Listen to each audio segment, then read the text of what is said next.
அரபு நாட்டுல முல்லா நசுருதீன் முரசறைறாரு. உழைக்காம சம்பாதிக்கிறது எப்படின்னு நான் உங்களுக்கு சொல்லி தர போறேன், எல்லாரும் வாங்கன்றாரு. முரசறைஞ்சு எல்லா இடத்துலயும் சொல்றாரு, எல்லா மக்களும் கூடுறாங்க. உழைக்காம பெரிய பணக்காரன் ஆகலான்னு சொன்னீங்களே, எப்படி ஆகுறதுன்னு எல்லாரும் கேட்கறாங்க. முல்லா சிரிச்சுக்கிட்டே சொன்னாராம், இந்த ஊர்ல எத்தனை சோம்பேறிகள் இருக்காங்க, எத்தனை முட்டாள்கள் இருக்காங்கன்னு பார்க்கணுன்றதுக்காகத்தான் நான் அப்படி ஒரு அறிவிப்பை வெளியிட்டேன். உழைக்காம நம்ம வாழ்க்கையில் இன்பத்தை அனுபவிக்கவே முடியாது. ஒரு அப்பா பெரிய வியாபாரி தன்னுடைய வியாபாரத்தை பையன்கிட்ட ஒப்படைக்கணும்னா நீ உழைக்கணும் பண்றாரு.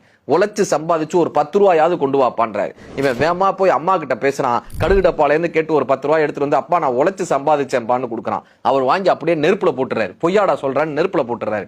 அடுத்து தன்னுடைய நண்பர்கள்ட்ட பேசி ஒரு 10 ரூபாய் வாங்கிட்டு வந்து, அப்பா நான் உழைச்சு சம்பாதிச்சேன்பான்றான். அதையும் வாங்கி பொய்யா சொல்றான்னு நெருப்புல போட்டுறாரு.